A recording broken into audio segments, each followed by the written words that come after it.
सुशांत सिंह राजपूत ने आत्महत्या की या ये हत्या है, सवाल बरकरार है क्योंकि लगातार जिस तरीके से सुशांत सिंह राजपूत के परिवार वाले आरोप लगा रहे हैं, सवाल कई सारे हर दिन निकलकर सामने आ रहे हैं। मेरे साथ इस वक्त सुशांत सिंह राजपूत के चचेरे भाई नीरज सिंह बबलू हैं बातचीत करने के लिए।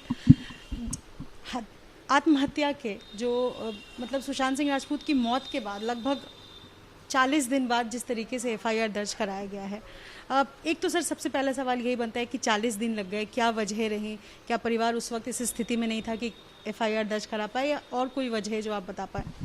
बिल्कुल ये सही है कि जब कोई बड़ी घटना घटती, इस तरह का घटना होता है तो परिवार सदमे में होता है। परिवार सदमे में था और कोई भी आदमी ऐसा नहीं होता है कि घटना घटती है तुरंत जाके लोग बैंक अकाउंट देखता है। जब लोग थोड़ा होश संभाले हैं, लोग अकाउंट वगैरह देखे हैं, पता चला है, तो फिर जाके कुछ चीज़ें सामने आई और जो चीज़ें सामने आई है उसी के आधार पर ये एफआईआर दर्ज कराया गया है। और जब एफआईआर दर्ज कराया गया है तो पुलिस कार्रवाई करे उस पर। हम चाहेंगे कि महाराष्ट्र पुलिस, पटना पुलिस को सपोर्ट करे और सपोर्ट करके जो तथ्य सामने आई है इन चीज़ों को देखते हुए उस पर कार्रवाई करे। इस अब तक जो महाराष्ट्र पुलिस कार्रवाई कर रही है उससे कहीं ना कहीं परिवार जो है संतुष्ट नहीं दिख रहा है। देखिए, जो चीज़ अभी आरोप लगाया गया है, मुझे लगता है कि इन चीज़ों पे महाराष्ट्र पुलिस जांच नहीं कर रही थी। महाराष्ट्र पुलिस पूछताछ कर रही है। पूछताछ ये फॉर्मेलिटी हो रहा था, मुझे लगता है कि आज इनसे पूछ रहे हैं, कल उनसे पूछ रहे हैं और लंबे समय से सिर्फ लोगों को बुला करके पूछताछ किया जा रहा है। तो पूछताछ में कुछ निकल भी रहा था, ये कुछ चीज़ें सामने नहीं आ रही थी। कुछ अभी तक क्यों आत्महत्या किया, ये चीज़ें सामने नहीं आ रही थी। तो मुझे लगता है कि कहीं न कहीं हम लोगों को असंतोष हो रहा था। देर होने से असंतोष बढ़ता है, तो असंतोष की वजह से यहाँ एफआईआर किया गया है। और चाचा पटना रहते हैं और तबीयत भी ठीक नहीं रहता है, तो इसके वजह से इन्होंने यहाँ किया। पटना पुलिस गई है तो पटना पुलिस को मुंबई पुलिस मदद करे जांच में, जिन बिंदुओं पर जांच करना चाहती है मदद करे और जो चीज़ें सामने आती है उस पर कार्रवाई हो। सर, सीधा सीधा आरोप जो एफआईआर कॉपी है उसमें सीधा सीधा आरोप रिया चक्रवर्ती पर है। कई संगीन इल्ज़ाम जो है, कई संगीन आरोप जो वो लगाए गए हैं। और सबसे बड़ी बात यह है कि कार्रवाई अगर परिवार मांग कर रहा है तो वो क्या आरोपों को आधार मानकर किया जाए, या क्योंकि ऐसे तो संभव नहीं है, तो जिस तरीके के आरोप लगाए गए हैं उसको लेकर के क्या कुछ कहना चाहेंगे? क्या परिवार में इस तरीके की बातचीत हुई या पहले से लगातार बातचीत हो रही थी इसको लेकर? देखिए, कुछ न कुछ तथ्य के आधार पर ही आरोप होता है और जब कुछ न कुछ तथ्य होगा तभी एफआईआर किया गया। और जब एफआईआर किया गया, पटना पुलिस मुंबई पहुंची तो रिया चक्रवर्ती लापता हो गई। तो लापता होने के वजह से थोड़ा शक तो और बढ़ ही जाता है कि कहाँ लापता हो गई, जबकि कोई वारंट अभी नहीं गया था। पटना पुलिस गई रिया चक्रवर्ती घर पर, तो रिया चक्रवर्ती को फेस करना चाहिए पुलिस को, क्यों गायब हो गई, तो फेस करना चाहिए। और फेस नहीं की है और ठीक है एंटीसिपेटरी के लिए अपना तैयारी कर रही है या मूव की है तो वो अलग बात है। लेकिन अगर उससे लग रहा था कि हम दोषी नहीं है और कोई गिरफ्तारी वारंट नहीं पहुंचा था तो पुलिस को फेस करना चाहिए। तो भागने से, गायब होने से ये चीज़ें और थोड़ा सा बढ़ता है। और जो भी आरोप है वो तो तथ्यों के आधार पर होगा और मुँह से कहने से तो आरोप होगा नहीं। तो उन चीज़ों को देखते हुए पुलिस कार्रवाई करेगी। हम लोग चाहते हैं कार्रवाई हो, अविलंब हो, कार्रवाई देर ना हो। परिवार लगातार सीबीआई जांच की मांग कर रहा है। इस बीच 16 जुलाई को रिया चक्रवर्ती ने जो पोस्ट किया था इंस्टाग्राम पे, ट्विटर पे, उसमें उन्होंने ये जिक्र किया था कि अमित शाह से उन्होंने कहा था कि आप आएँ और इसमें पूरे मैटर में दखल अंदाजी करें और ख़ासतौर पर एफआईआर को लेकर के मतलब सीबीआई जांच हो।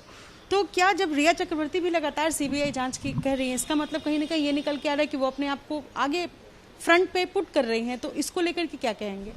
जब वो फ्रंट पे फूट कर रही थी तो अभी पटना पुलिस गई तो सामने आना चाहिए ना, क्यों लापता हो गई। और सीबीआई जांच की मांग वो माननीय अमित शाह जी से क्यों करती है? उनको तो पता है कि सीबीआई जांच कैसे होता है। उनको वहाँ मुख्यमंत्री हैं उद्धव ठाकरे जी, आदरणीय ठाकरे जी से उनको सीबीआई जांच का मांग करना चाहिए, अपने पूरी टीम के साथ जाकर के सीबीआई जांच का मांग करना चाहिए। तो वो अमित शाह जी से क्यों मांग करते हैं? उनको पता है कि अभी डायरेक्ट इसमें इंटरफेयर नहीं हो सकता है जब तक राज्य सरकार सेंट्रल को नहीं भेजेगी सीबीआई के लिए।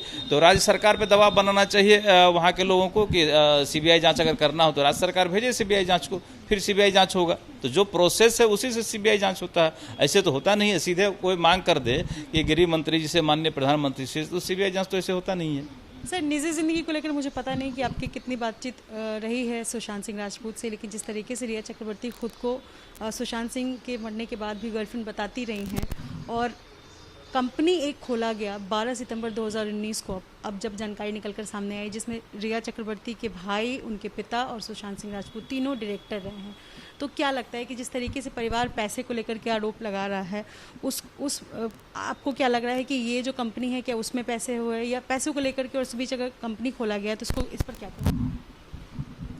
देखिए, रिया का जो शुरू से लोग देखा है, ये जो चीज़ें अब उसके सुशांत के डेथ के बाद सामने आ रही है, तो ये कहीं न कहीं हर चीज़ों पे शक पैदा करता है कि किस तरह से उसका मिलना जुलना रहा है, कैसे कंपनी बनाना रहा है, कंपनी में कैसे पैसा ट्रांसफ़र करना रहा है, डॉक्टर के साथ भी जो उसका सेटिंग टाइप से रहा है कि डॉक्टरों का, उसके ट्रीटमेंट का, तो हर जगह वो कहीं न कहीं हर चीज़ों को चेंज करके या कुछ ऐसा महसूस हो रहा है कि कुछ साजिश उसका लंबे समय से चल रहा था कि इसको देखिए, ऐसा कुछ अभी हम लोगों के पास जिक्र नहीं हुआ, तो हो सकता है कि चाचा के पास जिक्र हुआ हो, हमें मालूम नहीं है, लेकिन कहीं न कहीं ये चीज़ें सामने आ रही है कि रिया एक प्री प्लान्ड वे में कुछ साजिश किया है, जो चीज़ें अब सामने आ रही है, तो ये सारा कुछ तो देखने का चीज़ है, पुलिस देखे और उसके बाद उस पर कार्रवाई करे। सर, एक और बात है, एक और जानकारी मैं आपसे जानना चाहती हूँ। सुशांत सिंह राजपूत की जो कथित तौर पर पहली गर्लफ्रेंड रही अंकिता लोखंडे, सुशांत सिंह की मौत के बाद क्या वो पटना आई थी मिलने परिवार से?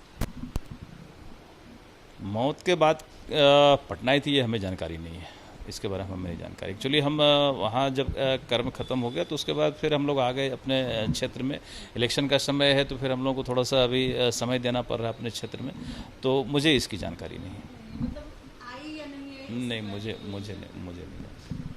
क्या मांग कर रहे हैं परिवार? सीबीआई जांच की मांग तो लगातार कर ही रही है। पहले तो जो एफआईआर अभी परिवार की तरफ से किया गया, इस पर कार्रवाई हो, इसके कार्रवाई से जो कुछ निकलता है फिर उसके आगे और चीज़ का जरूरत पड़ेगा तो फिर किया जाएगा। पहले इस पर तो कार्रवाई हो, जो चीज़ें, जो आरोप लगाया गया है, इन तमाम आरोप पे कार्रवाई हो, यही मांग करता है परिवार हम लोग। रिया चक्रवर्ती के परिवार से आप लोगों की कभी मुलाकात हुई? क्योंकि ये तो आपने स्पष्ट कर दिया कि रिया से शादी की बात नहीं चल रही थी, रिया से कोई इस तरीके के संबंधों को लेकर आगे फ्यूचर प्लानिंग नहीं हो रही थी, लेकिन परिवार से कभी मुलाकात? क्योंकि कंपनी खोलना, डायरेक्टर बनाना, ये तो फिर प्रोफेशनल मामला हो गया, लेकिन क्या फैमिलियर रिलेशन भी था रिया चक्रवर्ती के परिवार से? नहीं, कोई गुड रिलेशन नहीं था, कोई गुड रिलेशन नहीं था।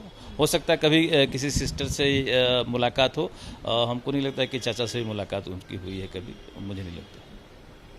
कुल मिलाकर सर क्या अभी तक जो जानकारियां सामने आई? देखिए, कुल मिलाकर के सबसे अहम बात यही है कि जो अभी परिवार के तरफ से एफआईआर किया गया है, उस एफआईआर के हर एक बिंदु को देखते हुए कार्रवाई होनी चाहिए। हम चाहते हैं कि पटना पुलिस को मुंबई पुलिस सपोर्ट करे कार्रवाई में, और कार्रवाई हो, हम लोग का यही मुख्य रूप से भी डिमांड है, इसी पर काम होना चाहिए। धन्यवाद। जाहिर सी बात है, परिवार लगातार जांच की मांग कर रहा है, और इसके अलावा ये भी स्पष्ट है कि जिस तरीके से एफआईआर में जो तमाम बातें कही गई हैं, जो आरोप लगाए गए हैं, कहीं ना कहीं परिवार का कहना है कि सोच समझकर ही रिया चक्रवर्ती पर इतने बड़े इल्ज़ाम, और इसके साथ साथ पुलिस से कार्रवाई की मांग। अपने सहयोगी विशाल राय के साथ निधि श्री, एबीपी न्यूज़, सुपौल।